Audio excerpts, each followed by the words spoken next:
since the Phillies, who incidentally lost in 2009. Jerry Hairston, who was just our guest, was on that Yankees team in 09. And now the Dodgers trying to become the first team with back-to-back titles since the Yankees three-peated from 98 to 2000. And we welcome you back to MLB Tonight, presented by Strauss. Standing up once again with my guys, Steve Phillips and Alex Avila. I'm Greg Caserta. So, keys to beating the Dodgers. We're going to try and figure this out. You got to get their starters out, right? But is that feasible based on how they pitched against Milwaukee? Well, not with the way they've been pitching lately, but I think the game plan going into it, at least from an offensive perspective, you have to really try to wear the pitching staff down with these starters. It's almost like old school style baseball, where you're trying to wear down the pitcher to get him out of there to get to that bullpen. And if there's any sort of weak spot, which I don't even think their bullpen is that much of a weak spot. They had a stretch where they didn't pitch as well, but it looks like they've kind of found their footing. But if there is any sort of weak spot, it's right there, kind of like those middle innings. And if you're able to, get to one of those starters early, get his pitch count up a little bit, and you can get into that bullpen, you'll have a chance there to at least score some runs and give yourself an opportunity.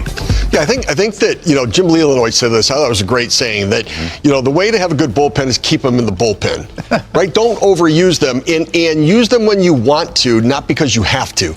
Dave Roberts has used his bullpen because he wanted to. He didn't have to because his starters went deep and he made a choice about whether he wanted to leave Snell in the game or not. It's one thing to have starters that hand the ball to the manager and the closers coming in, right? But what you need to do is you need to get Dave Roberts in a position of the Dodgers where they've got to go to the bullpen in the 6th inning and the 7th inning. Like what, Glass now came out of the game fairly early, but you've got to work them. So you got to foul off pitches. You got to battle. The Blue Jays really put some tough at-bats together. Really tough team to strike out. They do get some walks as well, but you've got to foul off pitches and really make the opposition work for the Dodgers, get them out, and then get into that middle relief where they've got to bring somebody in the 6th and 7th inning, and the guys that aren't going to just hand the ball. Then I think the other thing is you've got to steal a game from Sasaki late.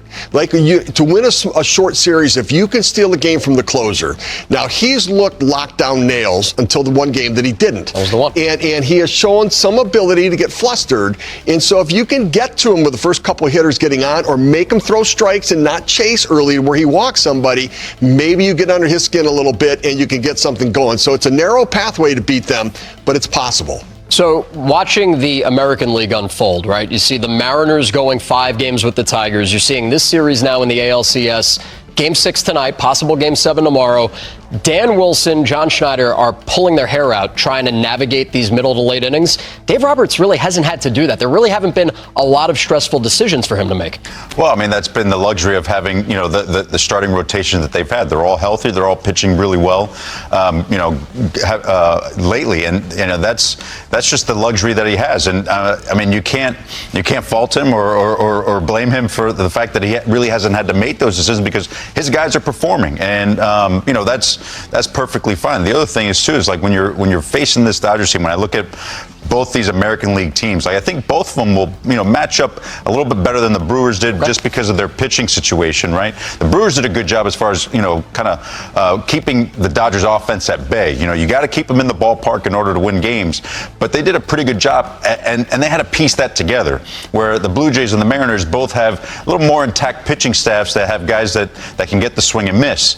And from an offensive perspective, Steve was talking about the Blue Jays do a good job as far as putting those at-bats together. The last time when the Mariners faced the Dodgers earlier in the season, they struggled a little bit with the swing and miss over the course of that series. So, that would be something to watch if they were able to get into the World Series. But, for Dave Roberts, the way that his pitching staff has been going, you're just hoping for more of the same, to where you're just kind of sitting relaxing in the dugout and watching those guys kind of do their thing. And it's fresh in our minds because Shohei hit 3 home runs the other night, but the Dodgers have not been living and dying with the home run. 39% of their runs in these playoffs have come off the home run. Professional ABs. That's what they put together. And then you compare that with Seattle, 61% of their runs in this playoffs have come off the home run. One of the biggest ones came from Geno Smith. I'm still in disbelief. 3 players have done this. 3 or more homers in a game where the player was also the starting pitcher. Shohei did it the other night. Jim Tobin, May of 1942. And who could forget Guy Hecker? He was a dude. August 15th, 1886. So we're good for one every century. That's how rare this is. And now we welcome in Jerry Hairston, Sportsnet LA broadcaster, 16-year big league career. Jerry, you got to witness greatness. Was this the greatest playoff performance of all time? I think it was. No disrespect to Reggie Jackson and the many other great playoff performances.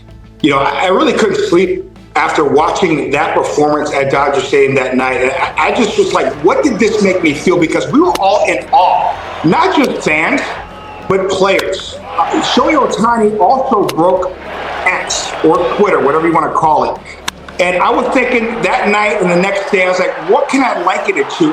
I guess for kids who didn't experience Michael Jordan when he was going on his epic runs, or Tiger Woods when he was in his prime, that's how Shohei made us all feel that night. For him to go out, first inning, strike out the side, then hits a leadoff home run, not done, goes out there, 10-plus punch-outs, 6 innings pitch. Oh, by the way, 3 8-measure shots, 1 out of Dodger Stadium. Also, that ball out of Dodger Stadium, that's the furthest ball I've ever seen hit at Dodger Stadium. I have to say that is the greatest postseason performance, at least in baseball.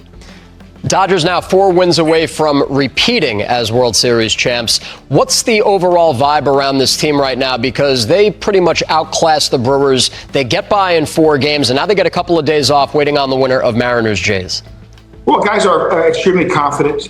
I just love the way they responded. If you go back to mid-September, or whatever that game was when Yamamoto had that no-hitter, lost in that 9th inning, was 1 strike away. The Dodgers offense really was non-existent, really up until that point that month. Something clicked. And then when Clayton Kershaw announced his retirement, that group really kind of galvanized together, and they had like a new sense of focus, new sense of purpose. Now, I really felt they would have been ready for the postseason, but I think those 2 things, with Clayton Kershaw announcing his retirement, these guys are laser focused, and they've been playing great baseball. Great starting pitching, pretty good bullpen, along with rookie Sasaki, who's been a lights out closer, and the offense has been really good. So these guys are focused. They're confident, but no matter who they play, they know they're going to have to play their best baseball, whether it's the Blue Jays or the Mariners. We saw different teams with the first-round buys approach the layoffs differently. We had the Blue Jays filling the seats for sim games. We saw the Phillies do the same thing. How are the Dodgers going through these next couple of days before the World Series begins? Well, guys have gotten treatment a little bit. They're going to start wrapping up their workouts. I'm sure there'll be a simulated game. There might be a gray-white game. I know Ichiro played in a game. I think the Mariners had like a practice game. Ichiro got a chance to play in it. I'm hoping if they do have that, maybe I can kind of sneak in and play an inning or 2 if the guys need help. Attaboy. That would be cool. But I think, listen, I know it's a long layoff. Major League Baseball players aren't used to this long layoff. But these guys are focused. They've done this before. A lot of them have been through this type of scenario, and I think they'll be ready to go come Friday night. Jerry, do me a favor. If they ask you to suit up, please don't pull anything. Just stay on your feet. Don't get hurt, okay?